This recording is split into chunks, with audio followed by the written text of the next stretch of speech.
महिला सशक्तिकरण के नाम पर चलने वाली पार्टी महिला के लिए सिर्फ योजनाओं पर काम करने वाली पार्टी जो सिर्फ वोट की राजनीति के लिए हो सकता है, लेकिन महिलाओं को आप राजनीति स्वतंत्र होकर नहीं करने दीजिएगा तो महिलाएं सशक्त नहीं हो सकती हैं। सिर्फ हम ही नहीं, जिस तरह से आप दास्तां कबूल करवाना चाहते हैं अपना महिलाओं से, महिला नेत्रियों से, हम ही नहीं, धीरे धीरे देखिएगा आपकी पार्टी से सभी महिलाएं धीरे धीरे निकल जाएंगी। आपकी पार्टी महिला विहीन भी हो सकती है। इस प्रेस वार्ता में आप सभी सम्मानित मीडिया साथियों का हार्दिक स्वागत करते हैं, हार्दिक अभिनंदन करते हैं। आज प्रेस वार्ता के माध्यम से आप सबको मैंने आमंत्रित किया है कि आज कुछ अपने राजनीतिक निर्णय आज मैंने लिए हैं जो आप सबके सामने मैं रखना चाहती हूँ। मैं जनता दल यूनाइटेड में वर्षों से काम कर रही हूँ और जब से मैं जनता दल यूनाइटेड में हूँ तब से प्रवक्ता के पद पर और महासचिव के पद पर लगातार पार्टी में ईमानदारी से काम करते आई हूँ। कभी पार्टी के लिए कुछ ऐसे शब्दों का इस्तेमाल नहीं किया, कभी कुछ इस तरह की बातें नहीं की जिससे कि पार्टी का सर झुके हमारी बातों से।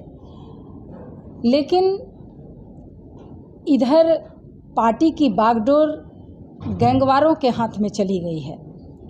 पार्टी में पहले प्रतिष्ठा मिली, जो पार्टी की पॉलिसी थी, जो आदरणीय नीतीश कुमार जी के बिहार के विकास के लिए जो काम के लिए जो पॉलिसी थी उसमें हम लोगों ने भरपूर सहयोग किया। लेकिन अब जिस तरह से पार्टी जिन लोगों के हाथ में चली गई है वो एक गैंग के तरह काम कर रहे हैं जिसमें कुंठित लोगों की जमात है। कुंठा से ग्रसित लोग शर्तों पर राजनीति करवाना चाहते हैं, शर्तों से समझौता करवाना चाहते हैं। खासकर इस महिला सशक्तिकरण के नाम पर चलने वाली पार्टी जिसके वोटरों में महिलाओं की संख्या ही ज़्यादा रहती है और महिलाओं को राजनीति करने में उनके सामने शर्त रखा जाता है। आप महिलाओं पर राजनीति कीजिएगा और महिलाओं को राजनीति नहीं करने दीजिएगा, यही है आपका महिला सशक्तिकरण।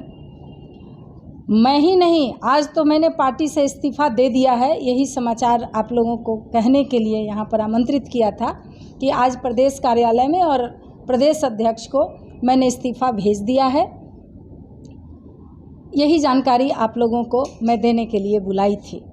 इसके अलावे एक महिला सशक्तिकरण के नाम पर चलने वाली पार्टी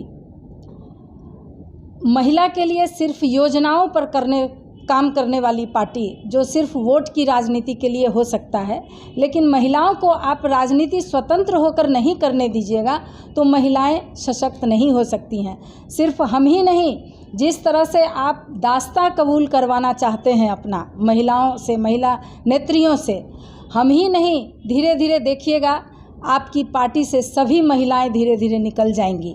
आपकी पार्टी महिला विहीन भी हो सकती है।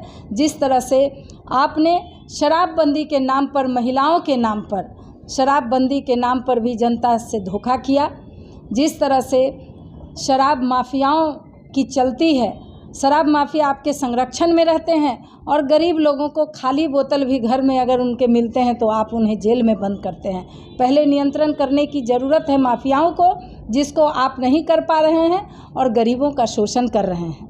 अपराध की बात है, आपका यूएसपी अपराध पर नियंत्रण था। हाल के दिनों में जिस तरह से आपने क्रिमिनल्स को जेल के बाहर लाने के लिए जिस तरह से जेल के नियमों में बदलाव किया, उससे तो महिलाएं सशंकित ज़रूर हैं कि पता नहीं आगे क्या होगा, कहीं फिर से वही जंगल राज तो नहीं लौट कर आ जाएगा। शिक्षा में देख लीजिए, जिस तरह से आज के डेट में शिक्षकों को प्रताड़ित किया जा रहा है, मानसिक रूप से प्रताड़ना दी जा रही है, समाज में उनकी इज्जत नहीं रखी जा रही है।